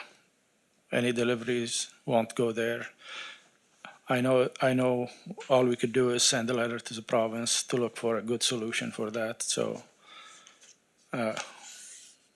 I would move that council direct staff to send a letter to the Department of Transportation and CC the MLA of the area and asking for a good solution for that road, because it's getting too dangerous and unsafe for people to live there when emergency services and there could be a medication delivery or something like that refuse to go there. Like I know the emergency services want reviews, but it's gonna be very dangerous if somebody in bad situation, and it could take longer to get them to where they need to go as fast as they can. Do we have a seconder? Second.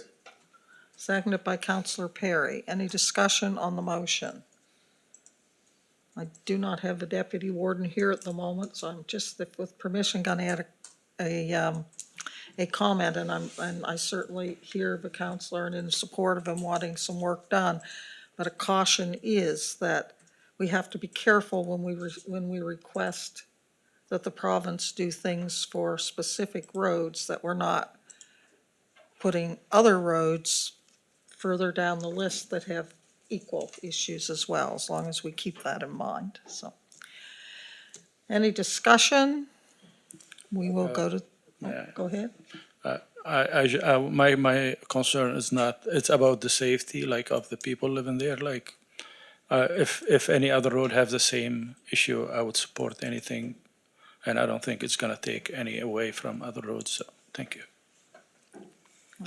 Could I ask you to take the chair for a moment, now that you're back? Yes, go ahead, please. The reason for my comment is that the MLA has mentioned to me in the past that we should be careful how we word these requests, because there is a list out there of gravel roads and that need attention, and some of them are equally bad.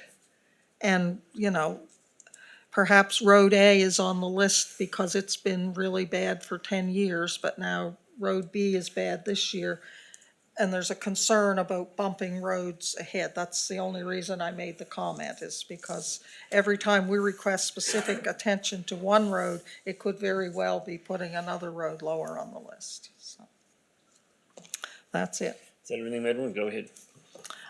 Nobody else to speak, we'll go to the vote.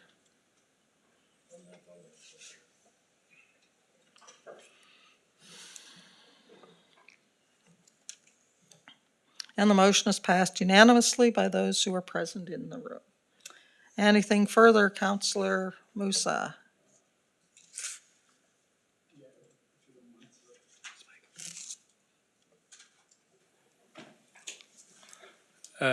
Do we have any in camera today? I think we do, yeah. So I wasn't here at the beginning of the council, so with council, I'd like to add a small topic to the in camera, if you don't mind. We have to know why. Contractual. It's, no, it's neither. It's something that, Has to be contractual, legal, or personnel I related? think legal, yeah, legal. Legal legal. or public safety? Public safety, yeah. Okay. So you're moving that as an addition to the in-camera section of the agenda? Do we have a seconder? Seconded by Councillor McPhee. Any comments or questions? Seeing none, we'll go to the vote.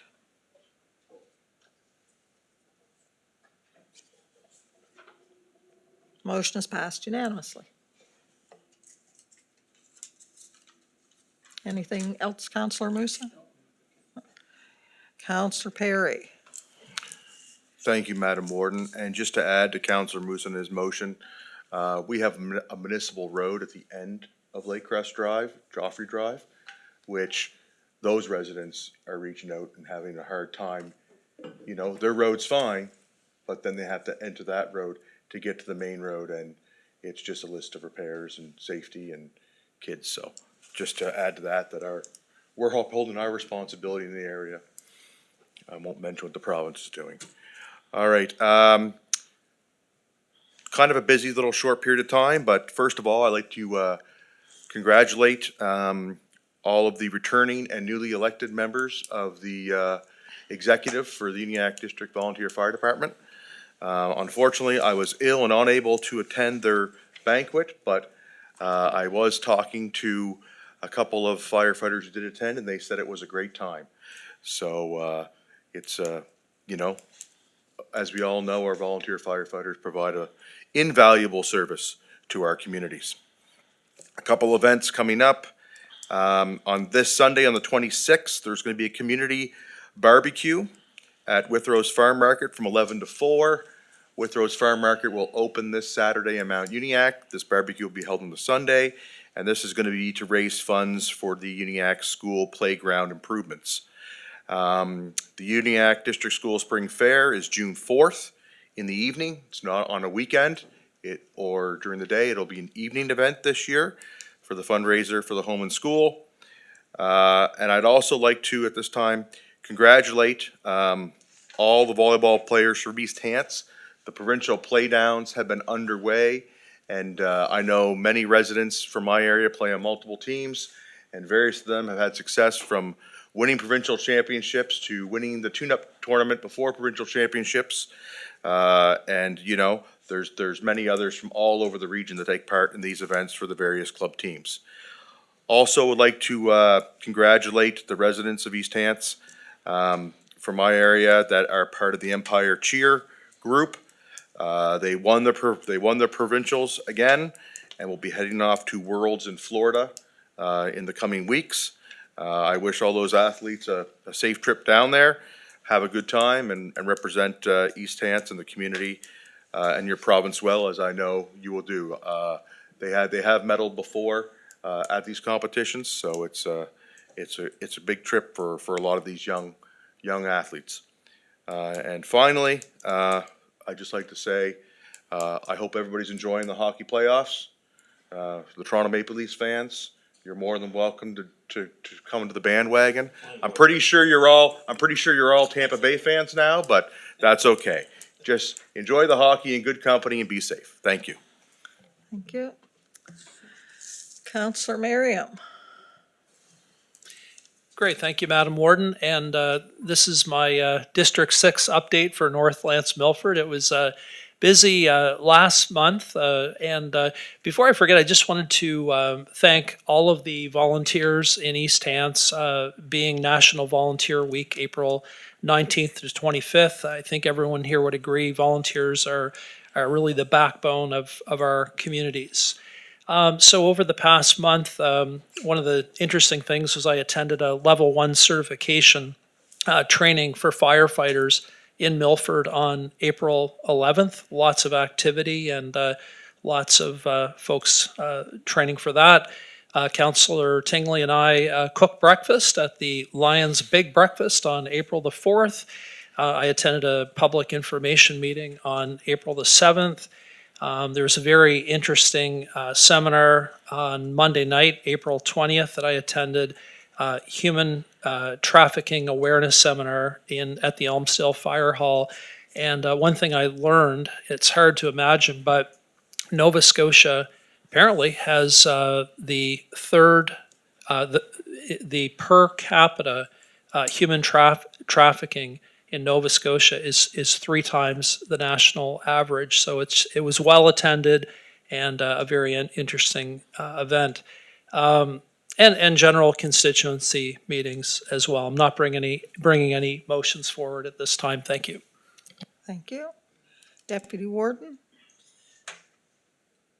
Thank you, Madam Warden. I have a small report, just to mention Enfield Fire Department had their elections last night.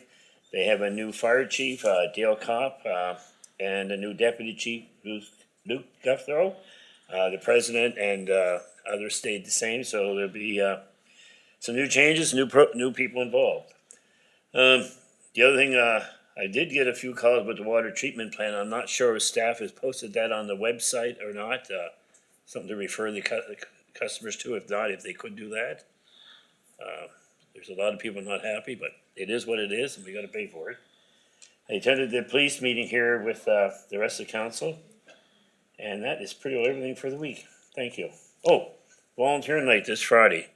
I'll be there as a counselor, and I'll be there as a guest, and I'll be looking forward to being served. Thank you, and no more comments from Toronto. Thank you, Madam Warden. Councillor McPhee. Thank you, Warden. Yes, I attended the RCB priorities planning. I also, on the 8th of April, participated in a FOIPOP regulations update by NSFM on the Teams site. And it was informative, and a lot of the changes were spoken or talked about. Didn't really affect our district too much, but or municipality too much, but I could see that some of the South Shore ones where they work together on a lot of different things, there's 3, 4 on different committees, it would have a big effect on them. We had the Heydays meeting, and that's moving ahead. And there was some information on East Hants wants to know. One person did contact me about Sunnybrook Manor and the driveway into it, and I was speaking with the MLA on it. And there's a problem there. The province has a facility that runs out onto somebody else's property, so the driveway is actually on somebody else's property, so they're dealing with that, trying to get some temporary repairs made to it, so it's quite potholed. And with the new apartments being built there, hopefully they're going to be able to take care of that problem, get a resolution of that problem, because they didn't realize that that was the state it was in. It's hard to believe, but back in the 70s when it was built, people didn't take that into consideration, that you need a driveway. And just one more thing, just as Councillor Perry mentioned, I'll just add to that is go Habs go. Thank you. Thank you. And I just take a moment to offer congratulations to Councillor McPhee. I don't know if everyone's aware, but Councillor McPhee has been accepted as a member of the Roads Committee at NSFM. I think it's a very important committee, and it's going to become very relevant very quickly, and we are fortunate, as is NSFM, to have someone of Councillor McPhee's background on that committee, so congratulations. Councillor Hebb. Thank you, Warden. A few things here. March 27th, the Northern Region for Waste Management met, and the only significant thing coming out of that was Divert Nova Scotia is still working on a SHARPS regulatory system. Right now, it's all volunteer, and they've been working diligently on trying to rig up some recommendations and restrictions to put on this. And as you've all got the email, the landfill site has been inspected and is passed by flying colors, which is always good to hear. And you also got to report that on there, because of the new regulations and waste management pickup and stuff, we've, what is it, 3 months, I think we've downed it over 60 ton. And that's kudos to our staff, getting the message out there so that the people can understand it, which was a big problem, I thought, but apparently they are understanding and they're working diligently towards that.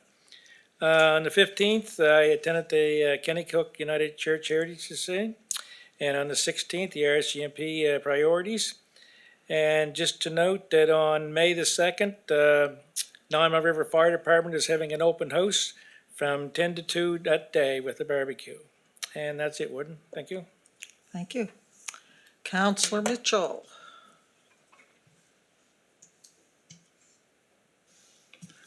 Thank you, Madam Warden. Some activities from the Elmsville Fire.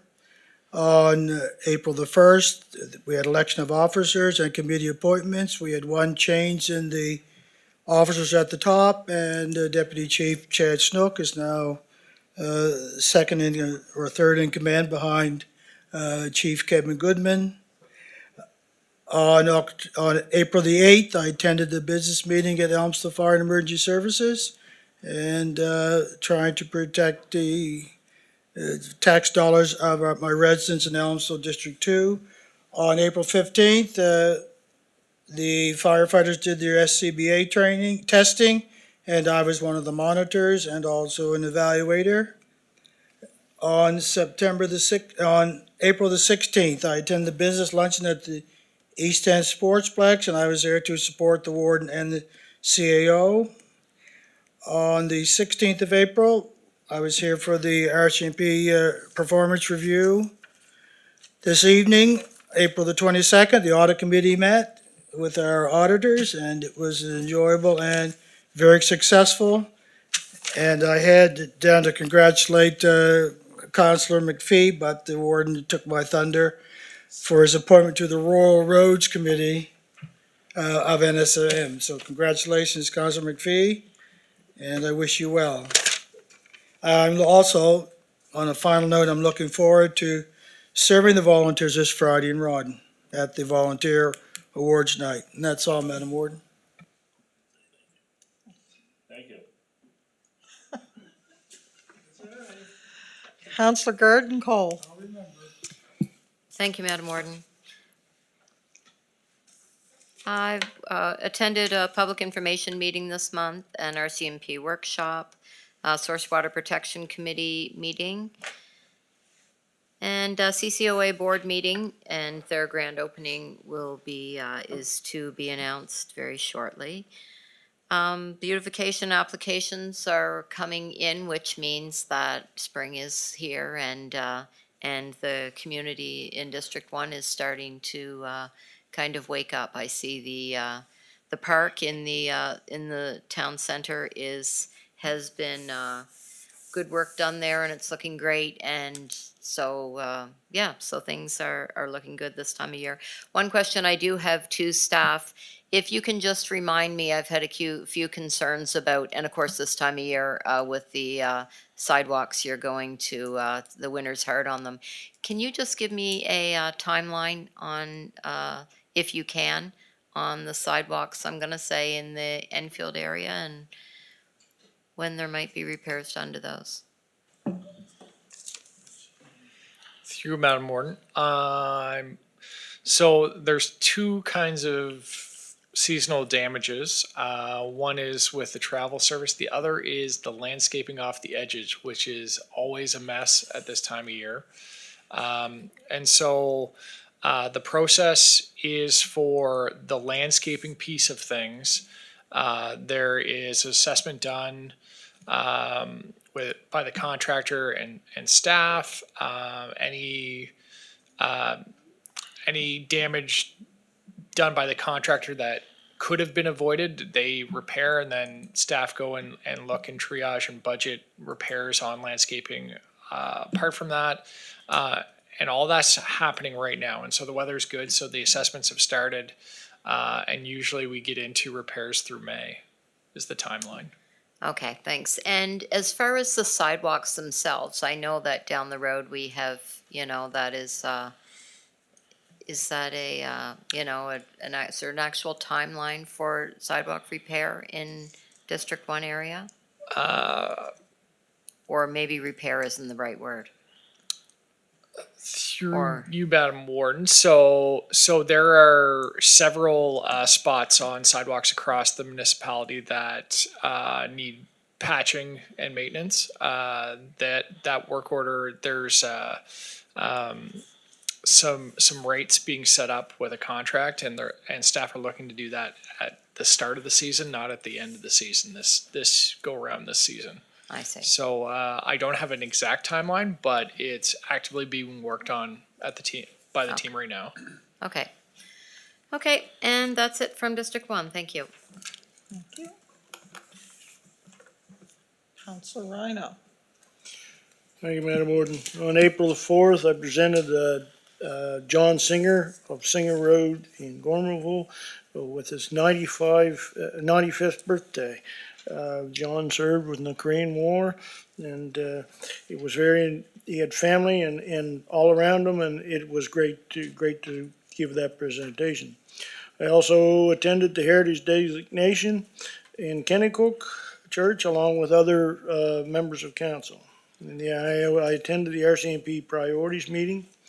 I'd just like to say, staying on the bulk water issue, I even had calls in my area about the uptake in the bulk water prices. Calling into staff, I know that there's not a lot we can do, but they seem, when we had this report, it just didn't stick out to me the amount that it would jump up for the bulk water rates. Is there nothing that we can do at this time to alleviate some of that problem there of them jumping, almost tripling those prices? Could we break it down somehow, or is it it's past the Public Utilities Board and we're handcuffed now? Go ahead, Wade. Yeah, thank you, Madam Chair. So I would say unless we were to go through another water utility rate review, there's nothing we can do at this point in time. The NSRAB has ruled on this issue, and unless for some reason the municipality itself wants to somehow provide additional funding or credit of some sort to users, however, that would be taking money out of the general tax rate and putting it to specific users of the water utility, which I'm not sure council would like to do that. I would like to indicate, though, at this time that recently I got some additional information from the consultants that we had to do the work for us on this. And they provided me with information on 9 other water utilities in the general area, not the specific area, but of those 9, 4 of them actually have higher rates than us per cubic meter. 2 of them are very similar to us in their rates, and 3 of them are still very low in the $2 to $3 per cubic meter. But all those 3 are either undergoing or about to go under rate reviews in the very near future. It would be my expectation that all of those will go up significantly when they do so. Thank you for that report. But it is an issue because those are going to be passed on to the consumer, and in this day and age of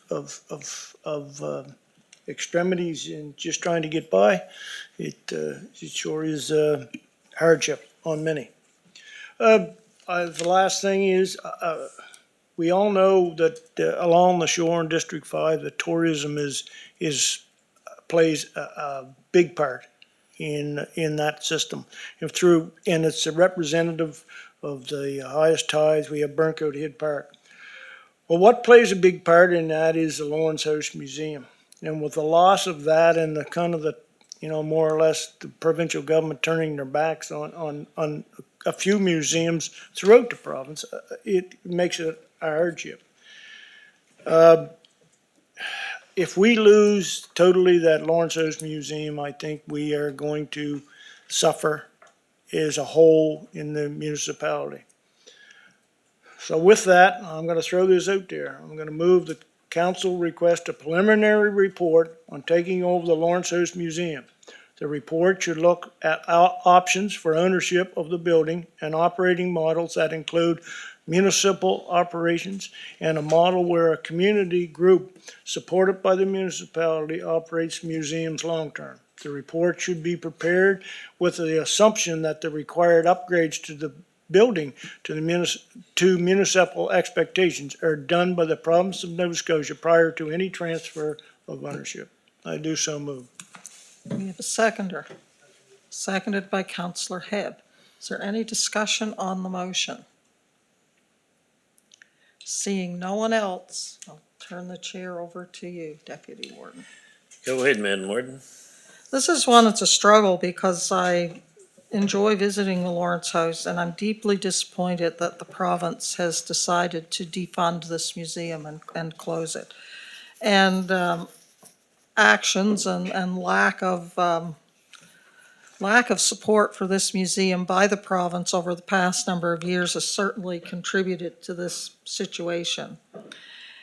And the problem being, I know there was a community group that attempted with some help from the province to keep the museum open last year. They managed to keep it open, I believe it was like 3 days a week or something like that. And it was, everything I believe they could do at that time to do that. We do not have staff or resources at present to run a museum of that size and that caliber. And I think back, and it's a struggle for me, but I think back, I had a museum in my area, it was a community museum, the South Rawdon Museum, a number of years ago. That was a lovely museum, a very hands-on museum and very popular. But the group that looked after that museum came to the point that they could no longer do it, and we were not able to rescue. We didn't rescue that museum, and they sold the building, and the collection went to some to the West Hants and some to the East Hants Historical Societies. And I think, and though it's not a museum, I think about the E.H. Horn building, which we did own, and we've just recently divested ourselves from it to a community group. So I really struggle to think that we would have the capacity to take on a facility like the Lawrence House and do it justice. Because if it's going to be run, I think it has to be run well and right. And I make no doubt that if we did it, that we could do it, but I do think there would be significant cost to doing that. And I'm not sure I have great faith in the province doing whatever upkeep and repairs or whatever that might be needed to the building. So I am concerned about the Lawrence House, but I have to be honest. I don't see the municipality as having the capacity to take on a building like that and to run it and to do it justice. And those are my comments. Thank you. That's everything, Madam Warden. I'll pass the chair back to you. There's one councillor looking to speak. Okay. Councillor Garden Cole. Thank you, Madam Warden. The motion, well, I'm going to need it read back because it was kind of long, but also in the motion, was it saying that, okay, so this is a report coming back from staff, looking for a report from staff on the feasibility of keeping it open, possibly being run by us and maintained by the province on on the condition that the province brought it up to, well, what was the mention about the province? Now, get the province, I'll read it again. Move the council request a preliminary report on taking over the Lawrence House Museum. It goes on to say the report should look at options of ownership of the building, operating models that include municipal operation, and a model where a community group supported by the municipality operates the museum. The report should be prepared with the assumption that the required upgrades to the building are done by the province prior to any transfers. In other words, we would want that, if we did, if the report showed, we want that building up to snuff. We wouldn't be taking over something that needed repair down there, immediate repair. So then it does hinge on the province at least fixing the building up? It hinges on the negotiation with the province to take it. It would hinge on the negotiation, and this would all be in a report. And that would hinge on the province bringing it up to a standard that we could take it over and not have to invest some absorbent amount of money in upgrading that facility. Okay, thank you for the clarification. Anyone else wish to speak? Seeing none, we'll go to the vote.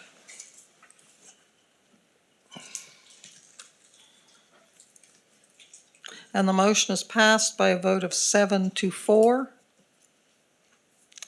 with Councillor McPhee, myself, Councillor Perry, and Councillor Mitchell voting nay.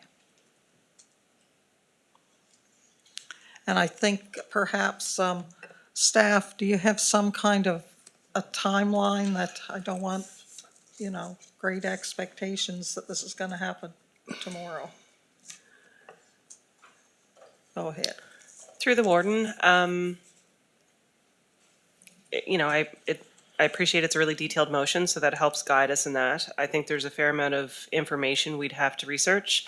To echo the warden, on staff, we don't have collections or archival experience. There would have to be some understanding of the condition of the facility. So in all reality, it's, I'm thinking it would be probably July, June. We have a number of reports already planned in our calendar, so I can't see us having it any earlier than July, maybe June. It's gonna be tough, but certainly we can aim for that. Thank you. Hey, anything further, Councillor Rhino?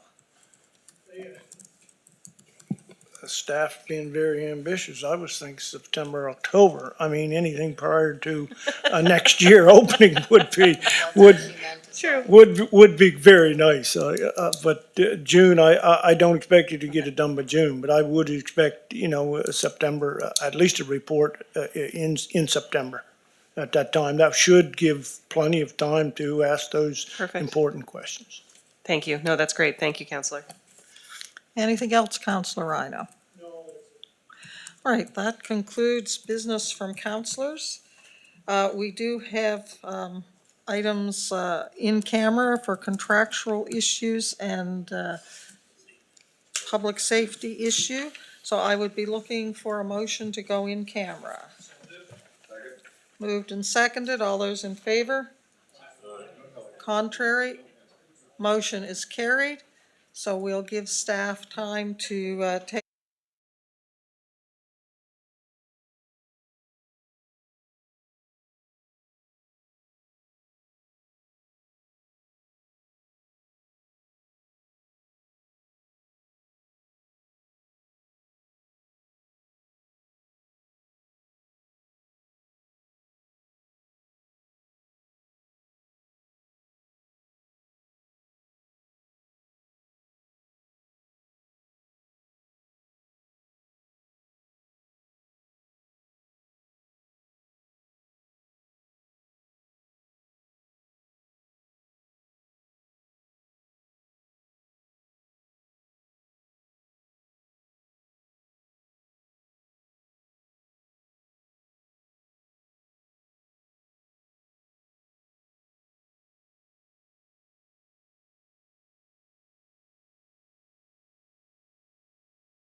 We're just bringing the motion up on screen now.